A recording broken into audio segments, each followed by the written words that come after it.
The rain came down in sheets that November evening, turning the streets of Philadelphia into rivers of neon and shadow. 16-year-old Marcus Webb pressed himself deeper into the doorway of an abandoned storefront, his thin jacket doing nothing against the cold that gnawed at his bones.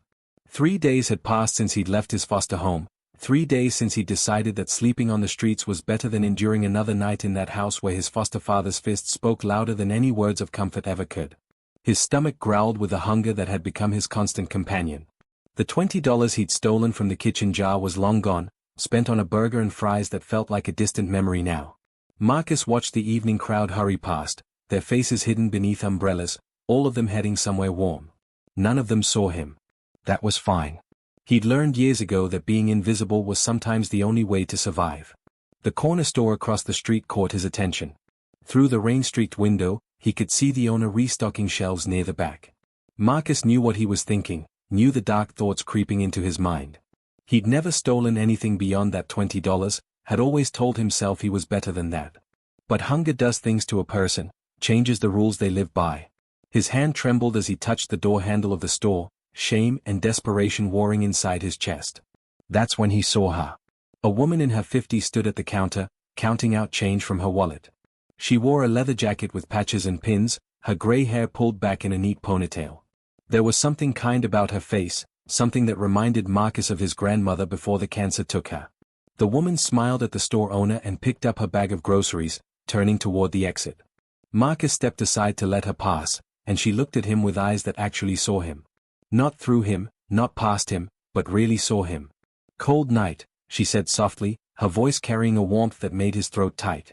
She pressed a $5 bill into his hand before he could protest.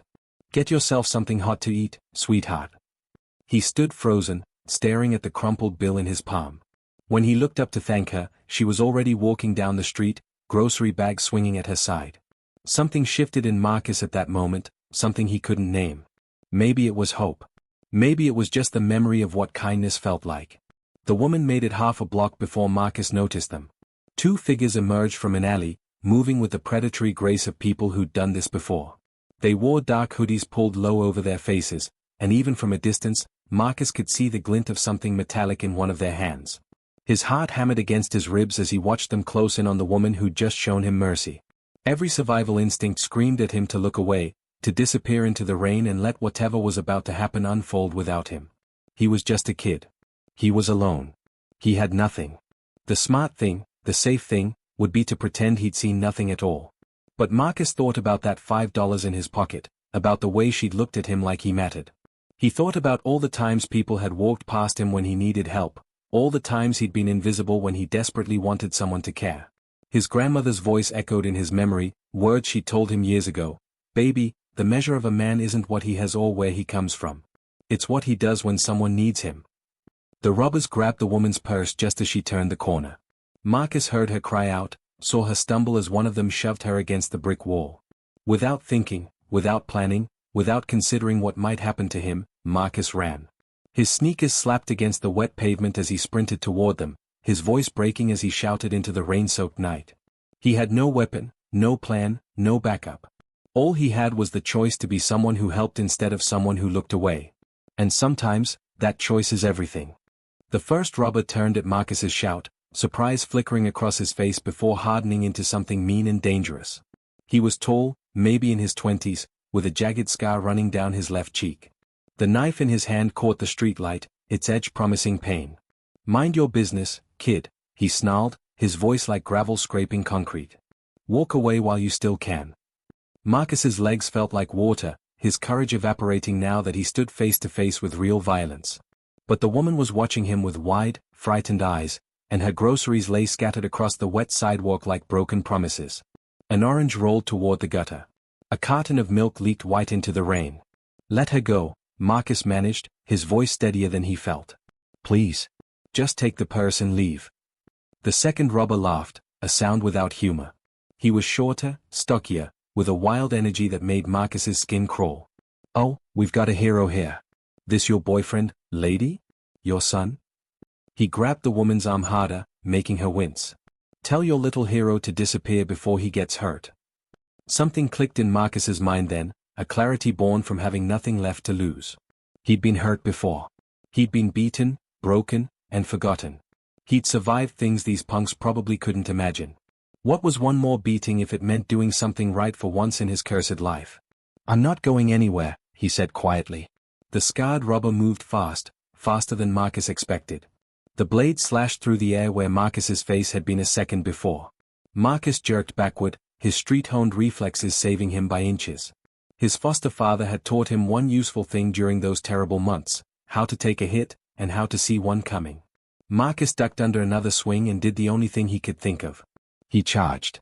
He crashed into the scarred robber's midsection like a linebacker, driving them both into a parked car. The alarm shrieked to life, its wail joining the chaos of the moment. The knife clattered to the ground, and Marcus scrambled for it, his fingers closing around the handle just as a boot connected with his ribs. Pain exploded through his side, stealing his breath and sending stars across his vision. The stocky robber yanked the woman toward the alley, but she wasn't going quietly. She twisted in his grip, her leather jacket giving her just enough leverage to break free for a moment. "Run!" she screamed at Marcus, but her voice was drowned out by the car alarm and the rain and the scarred robber's cursing. Marcus clutched the knife, though he had no idea what to do with it. He'd never hurt anyone in his life, never wanted to. But he stumbled to his feet, ignoring the fire in his ribs, and lurched toward where the stocky robber was trying to drag the woman into darkness. "I said let her go." Marcus swung the knife wildly, not trying to cut anyone, just trying to scare them, to make them stop. It worked better than he expected. The stocky robber released the woman and backed up, his eyes locked on the blade. "You crazy, kid? You actually crazy?" There was something new in his voice now. Respect, maybe. Or fear. Marcus couldn't tell the difference. The scarred robber grabbed his partner's arm. "Forget this. She ain't worth it." He spat at Marcus's feet, his eyes promising retribution if they ever met again. "You just made the biggest mistake of your life, little man. Remember that." They disappeared into the alley like smoke, leaving nothing but their threats hanging in the air. The car alarm finally died, leaving only the sound of rain and heavy breathing. Marcus dropped the knife, his hands shaking so hard he could barely control them. The adrenaline that had carried him through the fight drained away, leaving him hollow and cold. He turned to the woman, who was leaning against the wall, one hand pressed to her chest. "Are you okay?" His voice sounded strange to his own ears, distant and small. "Did they hurt you?" She looked at him for a long moment, her eyes shining with something that might have been tears or might have been rain. Then she crossed the distance between them and pulled him into a fierce hug. Marcus stiffened, unused to being touched with anything resembling gentleness. "You saved me," she whispered against his soaked hair. "You brave, foolish, wonderful boy. You saved me." Marcus didn't know what to say. His ribs screamed where he'd been kicked, and he could feel blood trickling from a cut above his eye he didn't remember getting. But standing there in the rain, being held by a stranger who'd shown him kindness, Marcus felt something he hadn't felt in years. He felt like maybe, just maybe, he was worth something after all. The woman pulled back, keeping her hands on his shoulders. "What's your name, sweetheart?" "Marcus," he said quietly. "Marcus Webb." "Well, Marcus Webb, I'm Diana Morgan. And you just saved the wife of the president of the Iron Brotherhood Motorcycle Club." She smiled, but there was something fierce in it now, something that spoke of consequences and reckoning. "My husband's going to want to meet you." Diana insisted on taking Marcus to the emergency room, though he protested weakly that he was fine. The cut above his eye required 3 stitches, and the kick to his ribs had left a bruise that bloomed purple and angry across his side. The doctor who examined him was a tired-looking woman with gray streaks in her dark hair, and she asked too many questions about where Marcus lived and who his parents were. He gave vague answers, lying smoothly because the truth would mean social services, would mean going back into the system that had failed him so completely. Diana watched him lie and said nothing, but her eyes held understanding. When the hospital finally released him, she led him to her pickup truck in the parking lot, a sturdy Ford with motorcycle decals covering the back window. "You're coming home with me," she announced in a tone that left no room for argument. "You'll eat a proper meal, get warm, and sleep in an actual bed tonight. Tomorrow we can figure out what comes next." Marcus wanted to refuse. He'd learned the hard way that accepting help meant owing people, meant giving them power over you. But the promise of food and warmth won out over his caution. He climbed into the truck, and Diana drove through the rain-slicked streets toward the outskirts of the city, where the houses spread out and the neighborhoods grew quieter. The Morgan house was a modest ranch with a garage that had been converted into something else, something that smelled of motor oil and leather and purpose. Diana led Marcus through the front door into a living room decorated with motorcycle memorabilia and family photos. A massive leather couch dominated the space, and the walls were covered in framed pictures of Diana and a broad-shouldered man with a gray beard, both of them astride various motorcycles over the years. "Sit," Diana commanded, pointing at the couch. "I'll make you something to eat." She disappeared into the kitchen, and Marcus heard the sounds of cabinets opening, pans clattering.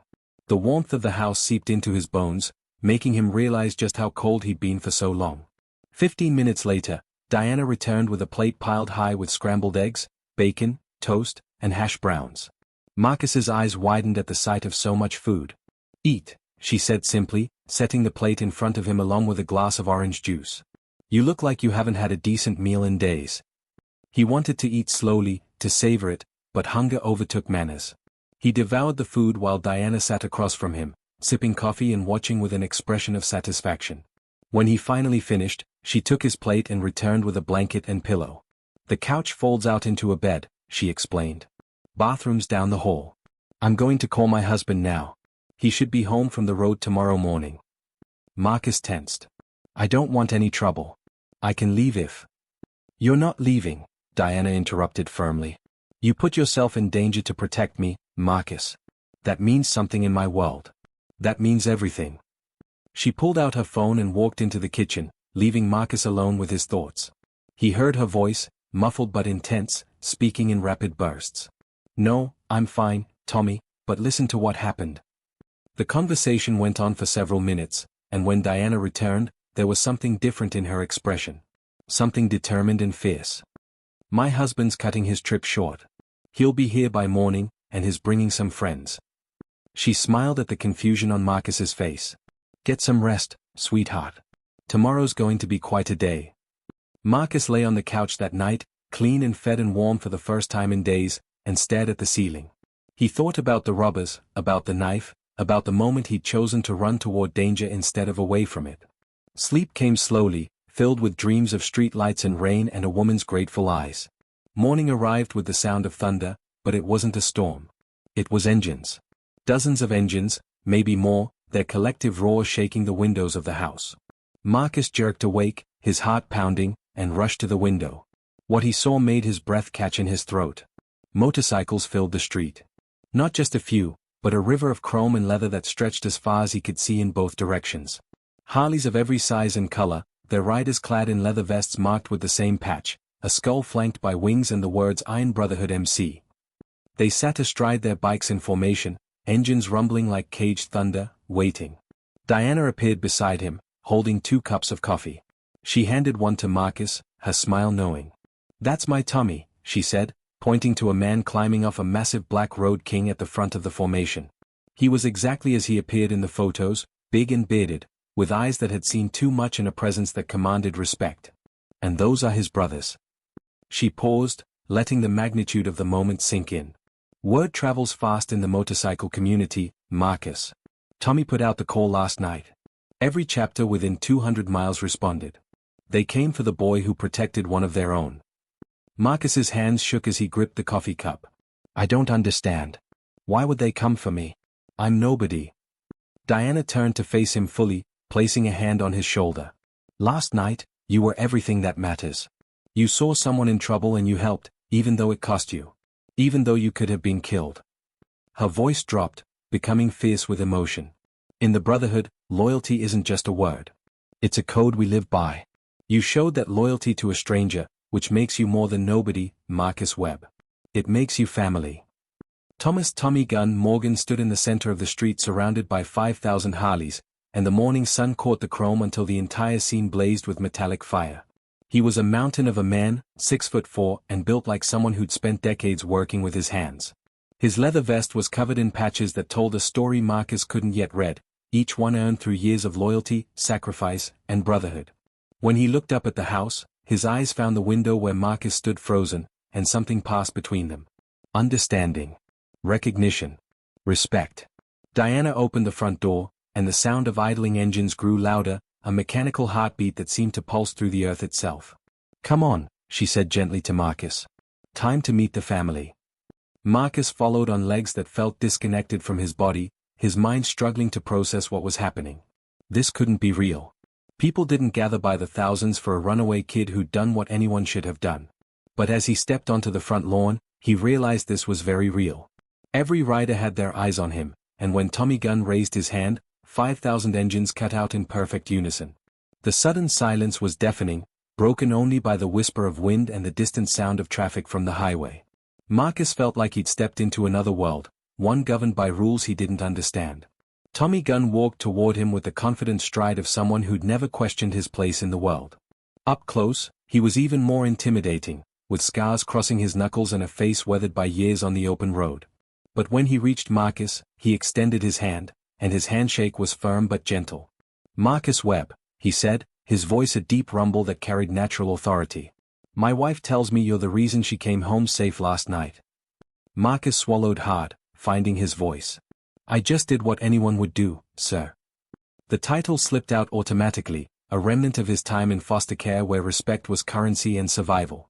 Tommy Gunn's laugh was like rolling thunder. "Anyone would do it? Son, I watched 6 people walk past my wife while those punks were dragging her into that alley. Security footage from the corner store caught the whole thing. 6 people saw what was happening, and every single one of them kept walking." His expression hardened, and Marcus glimpsed the man who'd earned his road name. "But you? You ran toward danger. You fought 2 armed men with nothing but your bare hands and more courage than sense. You bled for someone you didn't know, didn't owe anything to. That's not what anyone would do. That's what a brother does." The word hung in the air between them, heavy with meaning. Marcus thought about his real family, scattered or dead or simply gone. He thought about the foster homes where he'd never been more than a check from the state, a burden to be endured.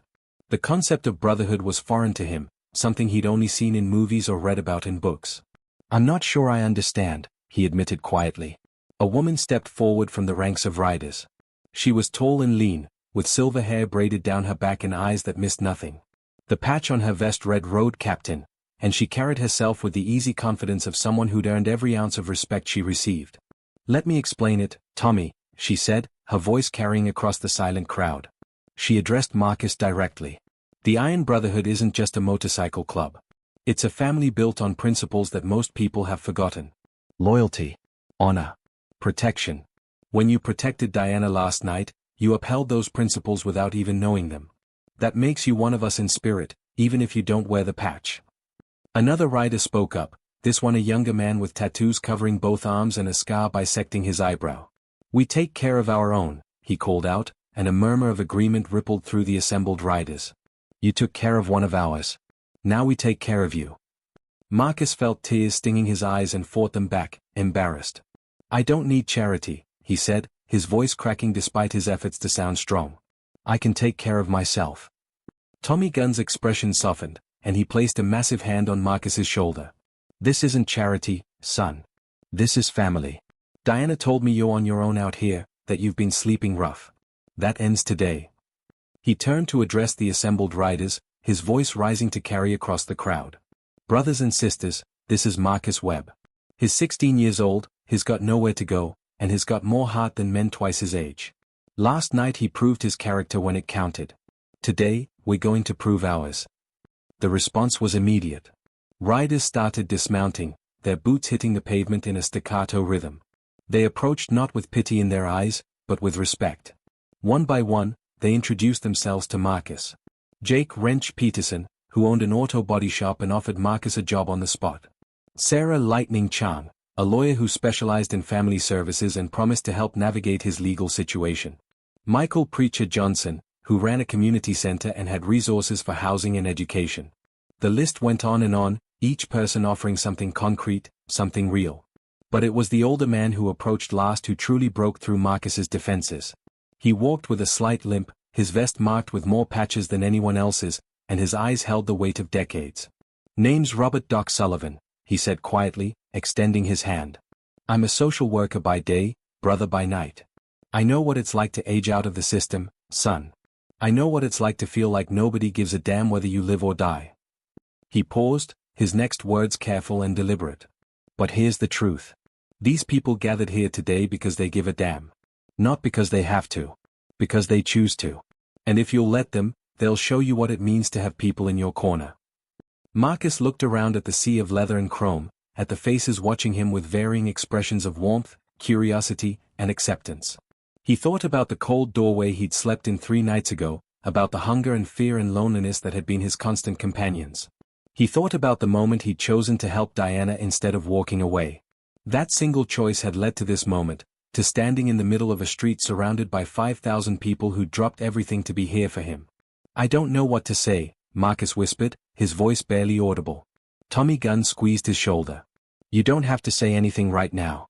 But there is something you need to see." He gestured, and the crowd parted like a curtain. Through the gap, Marcus saw a motorcycle being wheeled forward. It was a Harley Sportster, not new but beautifully maintained, its black paint gleaming in the morning sun. "We took up a collection last night," Tommy explained. "Brothers from 12 different chapters pitched in. This bike is yours, Marcus. When you're old enough to ride it legally, when you've learned the rules of the road and earned your place, it'll be waiting for you." Marcus stared at the motorcycle, unable to process what he was seeing. The Harley Sportster sat before him like a promise made manifest, its chrome gleaming in the morning light, every line and curve speaking of freedom and possibility. He'd never owned anything of value in his entire life. His possessions had always fit in a single backpack, and most of them were second-hand or stolen. Now these strangers were giving him something that cost more than he could comprehend, expecting nothing in return except that he accept their kindness. "I can't take this," Marcus said, his voice breaking. "It's too much. I haven't done anything to deserve." Tommy Gunn held up a hand, stopping him mid-sentence. "Deserve has nothing to do with it. This is about what we do for family. Besides, there are conditions." His stern expression cracked into a slight smile. "You finish high school. Doc Sullivan here is going to help get you enrolled in a program for kids in your situation. You work hard, keep your grades up, and stay out of trouble. You want to be part of this brotherhood, you prove you're worth the investment by investing in yourself." Doc Sullivan stepped forward, pulling out a folder from his stole bag. "I've already started the paperwork. There's a group home not far from here, run by good people who actually care. It's not perfect, but it's safe and warm. You'll have your own room, 3 meals a day, and access to counseling services. More importantly, you'll have us checking in on you regularly, making sure you're on track." He handed the folder to Marcus. "I know the system failed you before. Let us show you it doesn't have to be that way." Marcus took the folder with trembling hands, his mind reeling. 24 hours ago, he'd been contemplating stealing food from a corner store, convinced that survival meant looking out for only himself. Now he stood surrounded by thousands of people who were rewriting his understanding of what was possible. "Why?" he asked, looking up at Tommy Gunn with tears finally spilling down his cheeks. "Why do you all care so much?" Tommy Gunn was quiet for a moment, his gaze distant. When he spoke, his voice carried a weight that came from lived experience. 15 years ago, I was fresh out of prison, convinced I was going to die alone and forgotten. I'd made every mistake a man could make, burned every bridge, lost everyone who'd ever cared about me. I was sleeping under a bridge when a man named Robert Tank Morrison found me. He gestured to an older rider standing nearby, a man with white hair and a face lined with compassion. Tank was the president of this club back then. He didn't know me from Adam, but he saw something worth saving. He gave me a job, a place to stay, and a family when I had none. Most importantly, he gave me a reason to be better than I was. Tank stepped forward, his voice gruff with age but clear. Tommy turned his life around because someone gave him a chance. He's been paying that forward ever since. That's what we do here, Marcus. We've all got stories, all got moments when someone stepped up for us when they didn't have to. You did that for Diana last night. Now it's our turn to do it for you. Sarah Lightning, the lawyer, moved through the crowd with a purposeful stride. I've already contacted the authorities about those 2 men who attacked Diana and assaulted you. With the security footage and witness statements, they won't be hard to find. You'll need to give a statement, but I'll be there with you every step of the way. Nobody's going to intimidate you or make you feel like you did something wrong. She paused, her expression fierce. You're a hero, Marcus. Don't let anyone tell you different. The word hung in the air. Hero. Marcus had never thought of himself that way. He'd just been a scared kid trying to do the right thing, expecting nothing but more pain for his trouble. But looking around at the faces surrounding him, at the respect and warmth in their eyes, he started to understand that heroism wasn't about being fearless. It was about being terrified and acting anyway. It was about choosing to be better than your circumstances, to lift someone else up even when you were drowning yourself. Diana appeared at Tommy's side, her eyes red but her smile genuine. "There's one more thing," she said softly. She held out a leather vest, smaller than the ones the adults wore but marked with a distinctive patch, Prospect, Iron Brotherhood MC. "This doesn't make you a full member," she explained. "That takes years of proving yourself, of learning what we stand for and living those values. But it marks you as someone under our protection, someone on the path to brotherhood if that's what you choose." Marcus took the vest with shaking hands, running his fingers over the leather and the embroidered patch. It was the first gift anyone had given him since his grandmother died, the first tangible proof that someone believed he was worth investing in. "Thank you," he whispered, the words inadequate for the tsunami of emotion crashing through him. "Thank you all so much." Tommy Gunn raised his voice to address the assembled riders. "Brothers and sisters, I give you Marcus Webb, the youngest prospect in Iron Brotherhood history. Let's show him what it means to ride with family." The response was immediate and overwhelming. 5,000 engines roared to life simultaneously, the sound so powerful it vibrated through Marcus's chest like a second heartbeat. The riders raised their fists in salute, their faces split with genuine smiles. "Come on," Diana said, gesturing toward her pickup truck. "You're riding with me today. Someday soon, you'll ride on your own wheels, but for now, you get the full escort experience." Marcus climbed into the truck, pulling on the Prospect vest over his borrowed clothes. Diana started the engine and pulled into the procession, with Tommy Gunn taking point on his Road King and the thousands of bikes falling into formation behind them. They rode through Philadelphia as the city woke up, and people stopped on sidewalks to watch the procession pass. Some pulled out phones to record the spectacle. Others simply stood in awe at the sight of so many motorcycles moving in perfect harmony. Marcus sat in the passenger seat, watching it all unfold, and felt something fundamental shift inside him. For years, he'd believed he was invisible, that his existence didn't matter to anyone. Now he was at the center of a demonstration so massive it stopped traffic, so powerful it announced to the entire city that Marcus Webb mattered. They rode to the group home Doc Sullivan had mentioned, a 3-story building in a quiet neighborhood with a well-maintained lawn and flowers in the window boxes. The procession stopped, engines idling, as Diana parked. The house's director, a woman named Mrs. Patterson with kind eyes and gray hair, stood on the porch watching the spectacle with a mixture of amusement and wonder. Doc Sullivan approached her, speaking quietly, and Marcus saw her nod with understanding. Tommy Gunn dismounted and walked over to Marcus as he stepped out of the truck. "This is your home now," he said simply. "We'll be checking in regularly. You've got my number, Diana's number, Doc's number. Any problem, any need, you call. Day or night, doesn't matter. You're one of us now." He pulled Marcus into a crushing hug, and Marcus felt tears streaming down his face again, no longer caring who saw. One by one, riders approached to shake his hand or offer words of encouragement before mounting up and riding away. The procession gradually dispersed, the thunder of engines fading until only a handful of bikes remained. Tommy Gunn was the last to leave, sitting astride his Road King with Diana behind him. "Remember what I said about finishing school and staying out of trouble," he called. "We're invested in you now, Marcus. Don't make us regret it." Marcus found his voice, stronger now than it had been. "I won't, sir. I promise." Tommy Gunn nodded, satisfied, and kicked his bike into gear. The remaining riders followed, and soon Marcus stood alone on the sidewalk with Mrs. Patterson. She smiled at him, genuine and warm. "Well," she said. "That was quite an entrance. Come on inside, Marcus. Let me show you your room. I think you're going to like it here." As Marcus followed her into the house, he turned back one last time to see the street where 5,000 motorcycles had gathered. The pavement still seemed to hum with their presence, as if the power of that moment had permanently altered the fabric of reality. Marcus touched the Prospect patch on his vest and made a silent promise to himself, to his grandmother's memory, and to the brotherhood that had chosen him. He would be worthy of this second chance. He would prove that their faith in him wasn't misplaced. He would become the man they already saw when they looked at him. For the first time in years, Marcus Webb believed his life meant something. And that belief, more than any motorcycle or material gift, was the true treasure the Iron Brotherhood had given him. It was hope. It was family. It was the knowledge that even in a world that could be cruel and cold, there were still people who rode through the rain to stand beside those who stood alone. The road ahead wouldn't be easy, but Marcus was ready to travel it. And he wouldn't be traveling alone.